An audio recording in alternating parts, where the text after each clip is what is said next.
Time యూపీఎస్సీకి tuitions only in Tirumala IAS institute Chaitanyapuri. Call చేసి ఇప్పుడే జాయిన్ అవ్వండి. ఏపీలో పథకాల అమలుపై చంద్రబాబు దృష్టి సారించారు. అధికారం అంది రావటానికి కారణమైన సూపర్ 6 హామీలను విడతల వారీగా అందించేందుకు కసరత్తు చేస్తున్నారు. 4 నెలల్లో 3 పథకాలు అమలు చేయడానికి ముహూర్తం కూడా ఫిక్స్ చేశారు. ఈ క్రమంలోనే ఓ పథకాన్ని అనుకున్న ముహూర్తం కంటే ముందే అమలు చేయాలని ఏపీ సర్కార్ కసరత్తు ప్రారంభించింది. మహిళలకు ఉచిత ప్రయాణం, తల్లికి వందనం, అన్నదాత సుఖీభవ ప్రభుత్వం అమలు చేసే పథకాల లిస్టులో మొదటి 3 స్థానాల్లో ఈ 3 పథకాలున్నాయి. ఉగాదికి ఉచిత బస్సు ప్రయాణం, మే నెలలో అన్నదాత సుఖీభవ, వచ్చే విద్యా సంవత్సరం జూన్ నుంచి తల్లికి వందనం పథకాలు ప్రజలకు అందించాలని ఏపీ సర్కార్ ఇటీవల నిర్ణయం తీసుకుంది.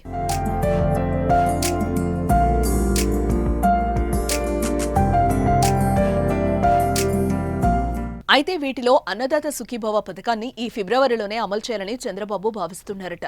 అన్నదాత సుఖీభవ పథకం ద్వారా ప్రతి రైతుకు ఏటా 20,000 రూపాయలు ఇస్తామని హామీని ఇచ్చారు. అన్నదాత సుఖీభవ పథకం కింద 20,000 రూపాయలు 3 విడతల్లో భాగంగా మొదటి 2 విడతలు 4,000, చివరి విడత 6,000 రూపాయలు ఇవ్వాలని ఏపీ సర్కార్ ఆలోచన చేస్తోంది. కేంద్రం అమలు చేస్తున్న పీఎం కిసాన్ పథకం కింద ఇస్తున్న 6,000కు రాష్ట్ర ప్రభుత్వం 14,000 కలిపి 20,000 రైతుల ఖాతాల్లో జమ చేయాలని తొలుత నిర్ణయించారు. పీఎం కిసాన్ పథకం తరహాలోనే 3 విడతల్లో అమలు చేసే ఆలోచన చేశారు.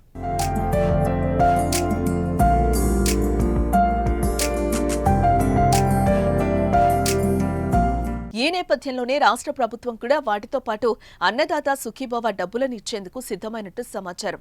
ముందుగా వచ్చే బడ్జెట్లో అన్నదాత సుఖీభవ పథకానికి నిధులు కేటాయించాలని భావించారు. కానీ పీఎం కిసాన్ సమ్మాన్ పథకం కింద కేంద్ర ప్రభుత్వం ఫిబ్రవరి 24వ తేదీన 19వ విడతగా 2,000 రూపాయలు రైతుల అకౌంట్లలో వేయనుండటంతో కేంద్ర ప్రభుత్వం ఇచ్చే 2,000 రూపాయలకు మరో 4,000 రూపాయలు కలిపి అదే సమయంలో అందివ్వాలని చంద్రబాబు అధికారులతో చర్చించినట్లు తెలిసిందే. ఇందుకు అర్హులైన లబ్ధిదారుల జాబితాను సిద్ధం చేయాలని కూడా అధికారులను ఆదేశించినట్లు వార్తలొస్తున్నాయి.